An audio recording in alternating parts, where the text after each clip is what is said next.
From the unexpected duration of the Great War to the complex negotiations that reshaped nations, how did a conflict anticipated to be over by Christmas leave such an indelible mark on the modern world? Join us on CSS Breakdown, book by book, Season 09, Episode 02, as we delve into Chapter 2 of Norman Lowe's Mastering Modern World History. Welcome back to the Deep Dive, where we transform dense historical texts into focused, fascinating conversations just for you. Today, we're diving deep into Chapter 2 of Norman Lowe's Mastering Modern World History.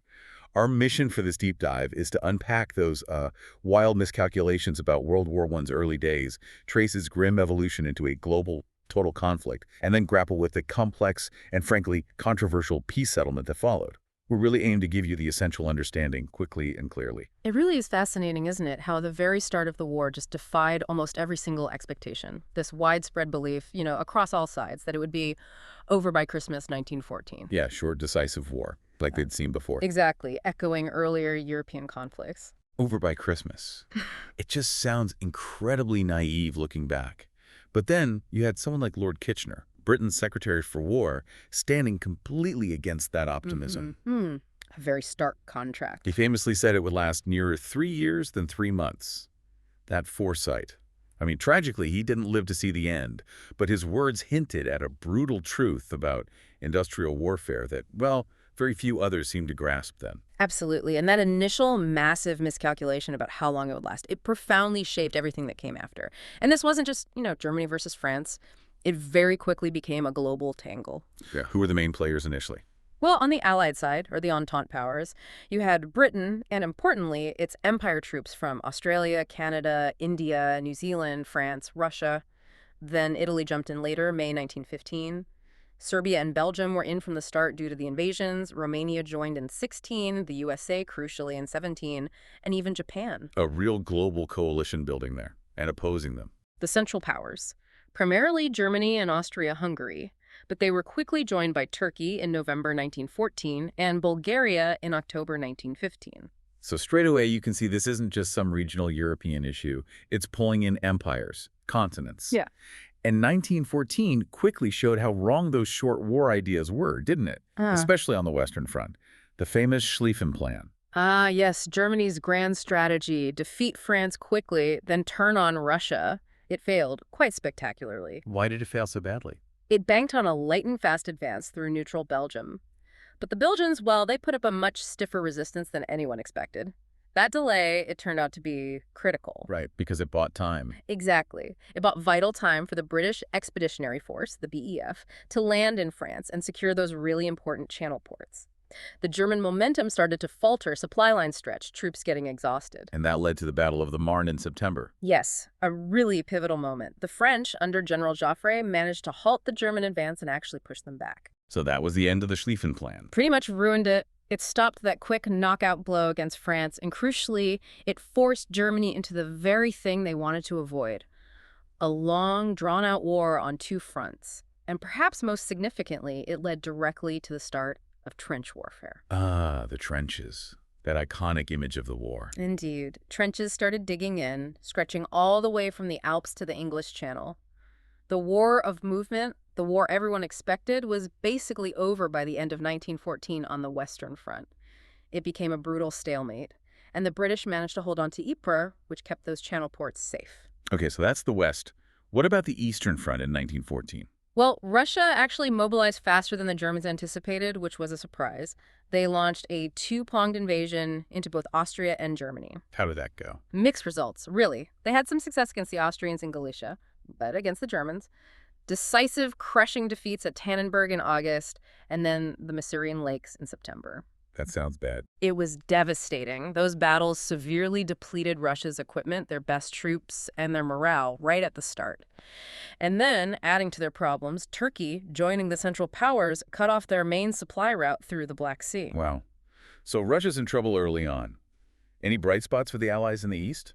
Well, Serbia actually managed to drive back the initial Austrian invasion, which was quite an achievement. But overall, 1914 ended with stalemate in the West and serious problems for Russia in the East. Which brings us to 1915. Stalemate and attrition became the names of the game, right? Ah, very much so. On the Western Front, both sides launched repeated, costly offensives. Neuve-Chapelle, Loos, Champagne for the Allies, another go at Ypres for the Germans. None of them achieved a breakthrough. Why was it so hard to break the trench lines? It was the nature of trench warfare itself. You had layers of barbed wire that eliminated any element of surprise. Reconnaissance aircraft could spot troop concentrations building up for an attack. And the firepower. Exactly. Rifles, and especially machine guns, gave defenders a massive advantage. Frontal assaults became almost suicidal. The ground itself became churned up, impossible terrain. And any ground gained often created these vulnerable pockets called salients. Didn't the Germans try new weapons? Gas? They did, at Ypres in 1915. Poison gas. Horrific stuff. But even that sometimes backfired quite literally when the wind changed and blew it back onto their own lines. It added another layer of horror, but didn't break the deadlock. Okay, so the Western Front is bogged down. What about other areas in 1915? Russia. Russia continued to have mixed fortunes, fighting both Austria and Germany, and that Turkish blockade of the Black Sea was really starting to hurt their supply situation. Which led to... Gallipoli. Yes, the Gallipoli campaign. This was Winston Churchill's brainchild. He was First Lord of the Admiralty then. The idea was, okay, the Western Front is stuck. Let's hit the Central Powers where they're perceived to be weakest Turkey. And the goal was also to open that supply line to Russia. Precisely. Knock Turkey out, secure the Dardanelles Straits, get supplies to Russia via the Black Sea, maybe even encourage Balkan states to join the Allies. A bold plan. But it didn't work out that way. Not at all. It was a complete failure. The initial naval attack couldn't force the straits. Then came the land invasions by British, Australian, and New Zealand troops, the ANZTs. They faced incredibly tough Turkish resistance on difficult terrain. Heavy casualty. Terrible casualties on both sides.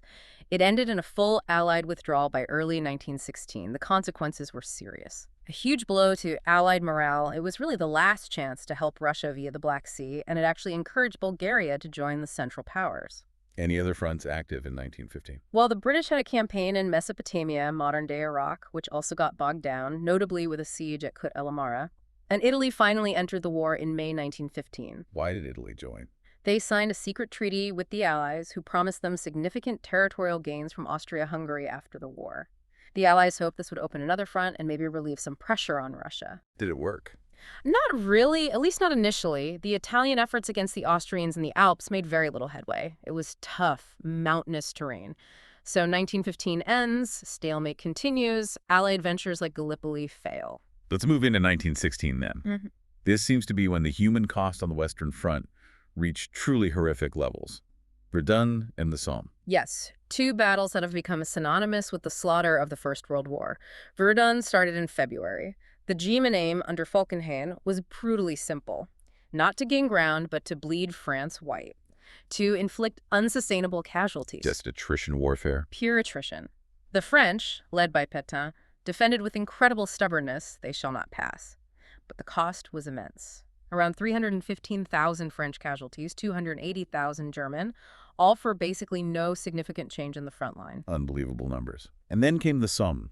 The Somme offensive, starting in July 1916, this was primarily a British-led attack, partly to relieve the pressure on the French at Verdun, partly to take over more of the trench line and pin down German forces. But the first day, July 1st, 1916, it's infamous, isn't it? Deeply infamous. The British suffered catastrophic losses. Around 20,000 killed, 60,000 injured or missing on the first day alone. Many troops were ordered to walk slowly across no man's land towards German machine guns. This is where that phrase, lions led by donkeys, comes from, aimed at generals like Douglas Haig. Exactly. The criticism of the Allied High Command, particularly Haig, was and remains intense. The sheer scale of the losses seemed incomprehensible. But there are counterarguments, aren't there? Some historians defend Haig. Yes, it's a complex debate. Historians like J.P. Harris and Gary Sheffield argue that while the casualties were horrific, Haig was operating in an unprecedented type of warfare. They suggest he learned relatively quickly, transformed the BEF into a more effective fighting force, and ultimately played a vital role in wearing down the German army, contributing to the eventual victory in 1918. So a learning curve, but at a terrible human cost. A terrible cost, yes. But these battles, Verdun and the Somme, despite their horrors, did significantly weaken the German army, grinding down their manpower and resources.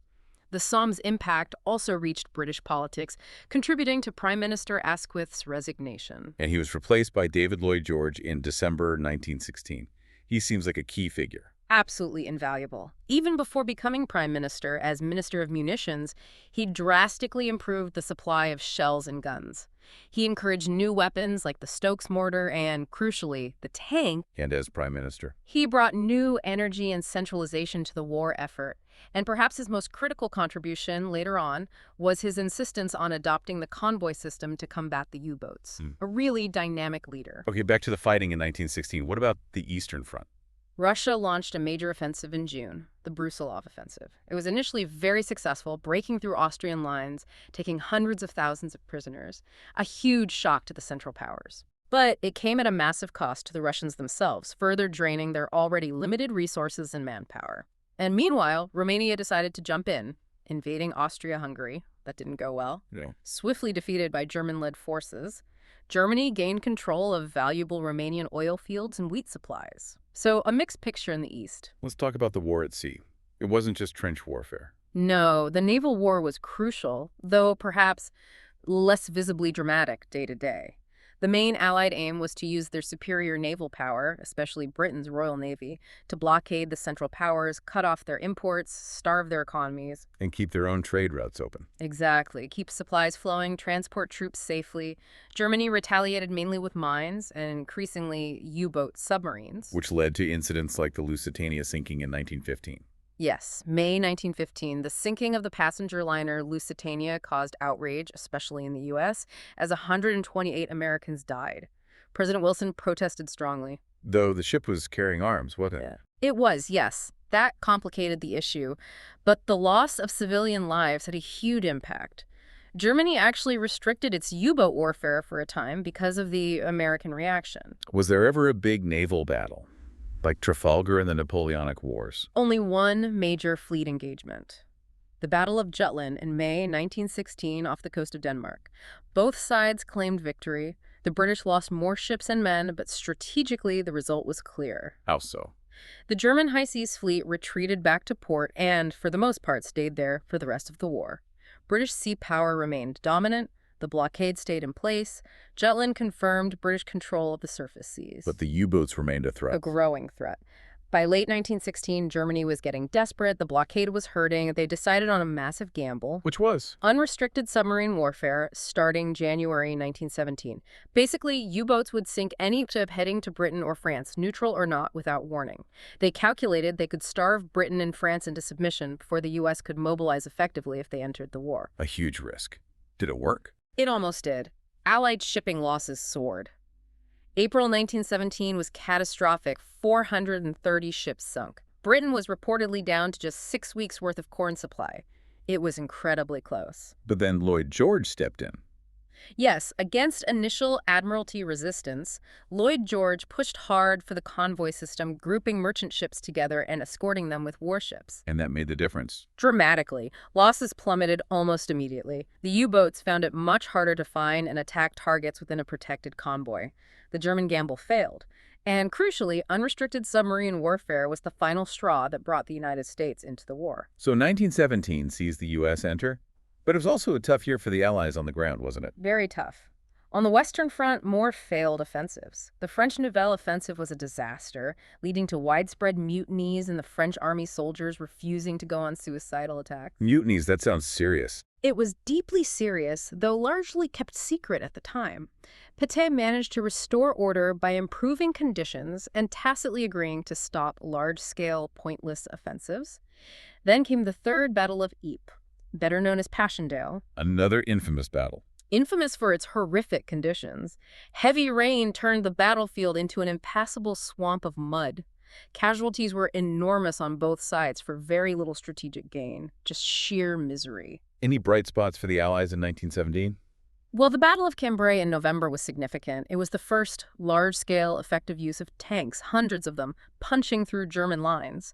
Although the gains weren't held, it showed a potential way forward, a model for 1918 tactics. What about other fronts? Italy. Italy suffered a massive defeat at Caporetto in October. The Germans and Austrians smashed through their lines, but paradoxically, the disaster kind of revived Italian morale. They rallied to defend their own soil deep inside Italy. It also led to better Allied coordination through a new Supreme War Council. But the biggest blow for the Allies in 1917 came from the East. Yes, Russia's withdrawal from the war in December 1917. The combination of continuous heavy losses, lack of weapons and supplies, transport chaos, incompetent leadership, and finally the two revolutions, February and the Bolshevik one in October, it all became too much. And the Bolsheviks wanted peace. Immediately, Lenin made peace with Germany, the Treaty of Brest-Litovsk, very harsh terms for Russia. But for Germany, it was a massive strategic victory. They could now move hundreds of thousands of troops from the Eastern Front to the West. Which makes the U.S. entry even more critical. Absolutely essential. Without the U.S. entering in April 1917, the situation for the Allies in 1918 facing those reinforced German armies would have been incredibly bleak. What finally pushed the U.S. in? We mentioned the U-boats. That was the main trigger. But also the Zimmermann telegram, this intercepted message where Germany tried to persuade Mexico to attack the U.S. if the U.S. declared war on Germany, that caused outrage. And the overthrow of the Tsar in Russia actually removed an ideological barrier for President Wilson, making it easier to frame the war as democracy versus autocracy. And what did the U.S. bring to the table? Initially, more potential than actual immediate military force.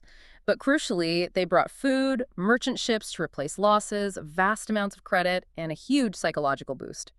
The knowledge that America's immense industrial power and manpower were now committed to the Allied cause was vital. And by mid-1918, American troops were arriving in large numbers, providing fresh, motivated soldiers, just as the European armies were utterly exhausted. So 1918, the final year, Germany moves its troops west after Russia leaves. And Ludendorff, the German commander, knows he has a limited window before the American strength becomes overwhelming. He launches a series of massive offensives in the spring of 1918, the Kaiserschlacht, or Emperor's Battle. Did it work? It almost did. They used new stormtrooper tactics, bypassing strong points, and made huge advances, breaking the long stalemate. They got within about 40 miles of Paris. It was a desperate time for the Allies. How did the Allies respond? They finally agreed on a unified command under the French Marshal Foch. They bent, but didn't break. And then, starting in August, the Allies launched their counteroffensive, beginning near Amiens. Using those tank tactics learned at Cambrai. Exactly. Coordinated attacks using tanks, infantry, artillery, and aircraft in short, sharp jabs, as Lowe puts it, designed to break through without creating those vulnerable salients. It was incredibly effective. Pushing the Germans back. Consistently, the German army started to crumble. The Hindenburg Line, their main defensive system, was breached by late September. Ludendorff himself told the Kaiser the war was lost and they needed to seek an armistice immediately based on President Wilson's 14 points, hoping for better terms. And the armistice was signed. On November 11th, 1918, the fighting stopped. Interestingly, Germany itself was almost entirely uninvaded, which would become a point of contention later, feeding the stab-in-the-back myth. Looking back then, why did the war last so long? 4 grinding years, defying all initial expectations. Well, Kitchener got it right, didn't he? Lowe points to several factors. The opposing sides were actually quite balanced initially. It rapidly became a global conflict, pulling in more nations, often seeking territorial gains or strategic advantage, which just prolonged it. And the war aims themselves. Deeply held, fundamentally conflicting war aims. France needing security from Germany, Germany wanting buffers. These made any kind of negotiated settlement extremely difficult. It created this fight-to-the-finish mentality on all sides. And the nature of the fighting itself. The stalemate of trench warfare was key. Defensive technology, machine guns, barbed wire simply outpaced offensive tactics for much of the war, making attacks incredibly costly and breakthroughs rare. And don't underestimate the power of propaganda in sustaining morale and public support despite the terrible hardships. Okay, so that's why it lasted so long. Why did the Central Powers ultimately lose? Several key reasons stand out. Firstly, the failure of that initial Schlieffen Plan doomed Germany to a long, draining two-front war. Allied sea power. Absolutely decisive. The British-led blockade slowly strangled the German economy, causing severe food shortages by the end. Allied control of the seas also meant they could draw on global resources and manpower, like from the U.S. and the British Empire. The convoy system beating the U-boats was part of this. The U-boat campaign itself backfired. Massively. It failed to starve Britain, and critically, it brought the USA into the war. That injection of American resources and manpower, just as Russia left, was probably the single most important factor tipping the balance. Allied leadership played a part. Yes, figures like Lloyd George in Britain and Clemenceau in France provided strong political leadership. Unified military command under Foch in 1918 helped coordinate the final offensives, and, as discussed, generals like Haig, despite the criticisms, did adapt and contribute to wearing down the German army. What about the state of the German army itself? Continuous heavy losses took their toll. They lost many of their best remaining troops in the failed 1918 spring offensive. Facing dwindling numbers and the arrival of hundreds of thousands of fresh Americans was psychologically and militarily devastating. The Spanish flu epidemic hit their weakened population hard, too. And Germany's allies. They were increasingly a liability. Austria, Hungary, Bulgaria, Turkey, they were all defeated before Germany, collapsing one by one in late 1918. This further strained German resources and morale. It all culminated in military defeat on the battlefield, combined with food shortages, war weariness, naval mutiny, and revolution breaking out back home in Germany. Which brings us to the peace settlement. A truly monumental task after such a devastating total war. Incredibly difficult. War aims had evolved. Initially quite vague, they became more specific. Lloyd George talking about democracy and restoring Alsace-Lorraine. Wilson with his ambitious 14 points promoting self-determination and a League of Nations. But the Allies didn't all agree on how to make peace, did they? At Versailles in January 1919. Not at all. Deep divisions. France, led by Clemenceau, having been invaded by Germany 5 times since 1814, wanted a harsh peace. They wanted to cripple Germany militarily and economically to guarantee French security. What about Britain? Lloyd George was in a tricky position. He personally favored a less severe peace, wanting Germany to recover eventually as a trading partner and be able to pay reparations. But British public opinion, whipped up by the election campaign, hang the Kaiser, demanded harshness. And Wilson for the U.S. Wilson aimed for a more idealistic, lenient, and just peace based on his 14 points. He championed the League of Nations and self-determination. However, even he had to compromise, accepting French demands for reparations and German disarmament. So the Treaty of Versailles, specifically with Germany, June 1919. What were the key terms? Germany lost significant territory in Europe, Alsace-Lorraine back to France, areas to Belgium and Denmark, large chunks to the newly recreated Poland, creating the controversial Polish corridor. Danzig became a free city. Memel went to Lithuania. The Saar-Kol region was placed under League administration. Union with Austria, Anschluss, was forbidden. Yeah, their colonies. All lost. They became mandates under the League of Nations, but in reality they were effectively taken over by Britain, France, and others. A source of real grievance for Germany. Military restriction. Severe. Army limited to 100,000 men, no conscription, no tanks, no heavy artillery, no military aircraft, no submarines, only a tiny navy. The Rhineland was to be demilitarized and occupied by Allied troops. And the really controversial parts. Article 231, the War Guilt Clause, which forced Germany to accept sole responsibility for starting the war. This was deeply resented and became the legal basis for demanding reparations. Reparations. The big number. Initially set at a staggering $6,600 million. A figure many, like the economist John Maynard Keynes, argued was far too high and would be impossible for Germany to pay, potentially crippling the European economy. How did the Germans react to all this? With outrage. They called it a dictated peace because they weren't allowed to participate in the negotiations, only presented with the final terms. Is that fair criticism? Well, the counter-argument was that Germany had imposed the equally harsh Treaty of Brest-Litovsk on Russia just a year earlier. They also claimed Versailles wasn't based on Wilson's 14 points, but those points were never formally agreed upon by all allies, and Germany itself had ignored them when launching its 1918 offensive. What about specific terms? Territory, disarmament. While many territorial losses could be justified on grounds of nationality, there were genuine grievances, Germans living under Polish or Czechoslovak rule, the forbidden Anschluss with Austria. They resented the loss of all colonies. They argued the tiny army left them unable to maintain internal order, and pointed out the Allies weren't disarming themselves to the same extent. And the War Guilt Clause. Hugely resented. Germans felt they weren't solely to blame, and historians still debate the causes of the war. The speed with which the Commission reached its conclusion on guilt seemed suspect to many, and it was directly linked to the hated reparations.